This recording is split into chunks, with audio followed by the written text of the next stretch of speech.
Oi, estamos aqui para responder duas questões relativas a dois assuntos bastante pertinentes na nossos dias com relação às dificuldades que os professores enfrentam para realizar bem a sua tarefa. A primeira delas diz respeito à questão da reposição das aulas em função das greves. E a segunda delas diz respeito à questão do conflito de gerações entre professores e alunos, né? E talvez as consequências disso e qual a melhor maneira ou quais são as melhores dicas que nós temos para, enquanto professores, enfrentar esse conflito de relações.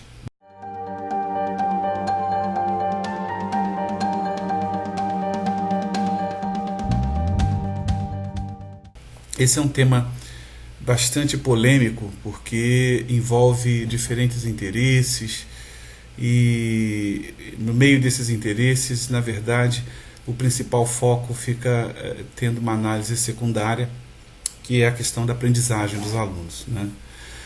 Os principais dilemas em relação a essa questão de reposição das aulas é um dilema relativo à forma, muitas vezes, prática, né, que as secretarias, os sistemas, eles querem operacionalizar o processo. Eles tratam essa reposição de uma forma quase que somente prática. E quando eu digo quase que somente prática, eu estou querendo dizer que repor aula não significa repor aprendizagens. E isso é uma questão fundamental nesse processo aí. Algumas escolas, por exemplo, repõem e sugerem repor aulas com tempos a mais todos os dias, né? Meia hora, uma hora a mais de aula. Outras escolas com aulas aos sábados, que acabam, pelo menos a prática nos mostra, que não são funcionais, né? Em função da falta dos alunos e muitas vezes da falta dos professores mesmo, nesse processo de reposição. Mas o que eu gostaria mais de chamar a atenção é com relação ao fato de que reposição de aulas, cumprimento de programa, né, eu diria, metricamente tratado, isso não garante aprendizagem, né? Primeiro porque nós precisamos entender que o processo de aprendizagem ele é um processo que, para ser acelerado, ele precisa reunir uma série de características que possam favorecer a tomada de atitude por parte do aluno. E num processo de reposição de aulas, com certeza isso não acontece, porque o processo de aprendizagem que acontece ao longo do ano letivo ele é acumulativo, ele é encadeado, né? Quando se para um determinado período e se retoma as aulas, como acontece no período de greve, nós estamos falando da necessidade de se retornar às aprendizagens anteriores, né? Se retornar às aulas anteriores, para que possa se construir um encadeamento, né? Não é simplesmente parou, né? Voltou 3 meses depois, tanto tempo depois, e bom, paramos aqui, vamos em frente. Isso vai exigir um reaquecimento cognitivo, né? Por parte do aluno, até porque a aprendizagem é um conhecimento encadeado, é um conhecimento cumulativo, e esse resgate se faz muito necessário. Isso sem falar do fato de que muitas vezes essa reposição acontece em período de férias e que o simples fato de se estudar nas férias soa muito mais como um castigo do que, né, como uma possibilidade, tanto para professores quanto para alunos, né, principalmente para alunos. E diante de um contexto desse, isso se parece muito mais com castigo. Então isso é completamente oposto ao fato da motivação necessária para aprender, né? Então a questão da reposição das aulas ela precisa ser bastante pensada ou repensada, porque com certeza talvez fosse mais proveitosa se ela se desse, se nós replanejássemos e que isso pudesse acontecer ao longo do próximo período letivo. É claro que, em se tratando das turmas terminais, né, nono ano, terceiros anos do ensino médio, é claro que essa reposição teria que acontecer de qualquer forma para não haver prejuízo da terminalidade dos alunos. Mas em se tratando de séries em que é possível no ano seguinte se diluir, né, esse tempo e se replanejar, com certeza essa ainda seria a melhor opção, né? Replanejar o ano seguinte e diluir o processo de reposição ao longo do ano seguinte, com um contato bem feito entre os professores, né, para que eles possam conversar onde pararam num determinado ano, para que o outro possa prosseguir, de preferência que os próprios professores prossigam com as turmas, né? Isso seria bem menos desastroso, né?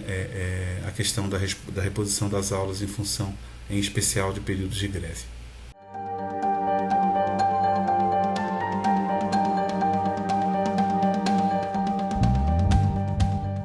Esse conflito de gerações está causando, ou seja, ser responsável por grande parte dos conflitos de sala de aula, do processo de indisciplina enfim, de todo um processo conflitante que a gente percebe que está acontecendo nesse ambiente da sala de aula e nesse ambiente maior que é o ambiente da escola. Eu diria que esses conflitos, os principais deles, eu acho que eles são causados pela diferenciação de valores, de atitudes, de crenças, né, de comportamentos que acontecem entre as gerações de alunos e de professores, né? Ou seja, a grande maioria dos professores eu diria que são da geração X, né, que estariam hoje aí entre os seus 29, 30 anos e os seus 45, 46 anos. Me parece que nesse intervalo aí nós temos em torno de 60% a 70% dos professores em atividade. Temos um certo percentual de professores que anda girando aí em torno de 15% a 20% abaixo dessa faixa etária, e o restante, né, acima dos 45, 46 anos. Nós temos então duas gerações claras dentro da sala de aula, né? Uma geração, vamos pegar aqui o referencial da geração X, que é a maioria, né, dos docentes, e os alunos por volta aí, diria, de 5, 6 anos até os 20, 21 anos, né, no final do seu ensino médio. Nós pegaremos aí as gerações X e Y, ou a geração X, o professor, e a geração Y e Z dos alunos. E há um gap muito grande nessas duas gerações. A geração X é uma geração que vivenciou todo o processo de crise, né? Foi a geração pós-ditadura militar, uma geração que aprendeu a dar valor ao trabalho, a lutar para ser promovido, né? A valorizar a hierarquia. É uma geração que vem trazendo, né? Ou seja, gostam de respeito, respeitam a ordem, aprenderam a fazer isso, né? E aí a geração Y e Z já é uma geração que vem com características completamente opostas. Eles já são uma geração um tanto quanto desfocada, eles são movidos a desafios, né? Esperam de feedbacks rápidos, eles precisam de feedbacks rápidos. Eu costumo brincar dizendo que eles são filhos do videogame, né? Então o videogame acostumou os feedbacks rápidos, né? Terminou a partida, já sei quantos pontos, no que errei e o que tem que fazer para melhorar. Então errar para essa geração Y e para essa geração Z, que são bem parecidos, é uma questão diferente de errar para esse professor, né? Para essa geração, errar é uma questão de tentar uma nova vida, assim como o videogame oferece. Então não é uma tragédia tão grande. É uma geração inovadora, quebra paradigma com facilidade, né? Aprendeu, tem facilidade com a tecnologia, são altamente conectados, questionadores, são naturalmente globalizados, eles já nasceram no mundo globalizado, né? E são mais impulsivos do que seletivos. E os professores, por sua vez, como bons representantes da geração X, eles têm comportamentos, eu diria, quase que opostos a essas características listadas. Então, algumas recomendações são interessantes para minimizar esses conflitos. Por exemplo, o fato da geração X, Z e Y gostarem muito de desafio resulta na questão das metodologias dos professores. Os professores precisam dar preferência a metodologias que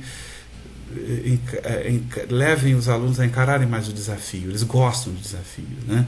A questão do feedback rápido, é preciso que seja revisto urgentemente o processo de avaliação.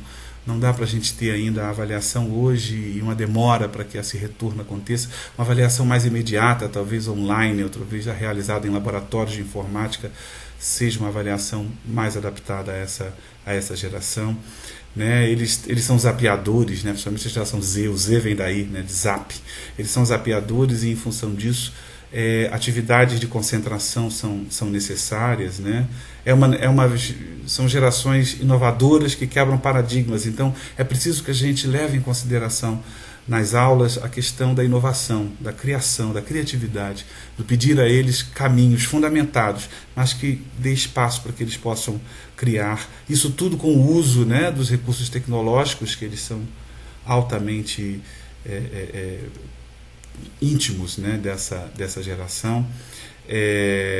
E também, por último, eu diria, atividades e uma metodologia que os leve a fazer uma seleção, né, a serem mais seletivos, porque naturalmente eles são mais impulsivos que seletivos. Né? Então, desenvolver a concentração, a persistência, a seletividade e entender que eles são assim não porque são abusados, mas eles são assim porque, de certa forma, nós, enquanto gerações anteriores, temos uma certa parcela de responsabilidade na formação desses jovens, desses adolescentes e dessas crianças que estão aí, né, com a carinha muito mais enfiada na telinha do celular do que, né, olhando nos olhos. Isso, acredito, seriam algumas ações que minimizariam o conflito que existe entre professores e alunos e, por que não, entre pais e filhos.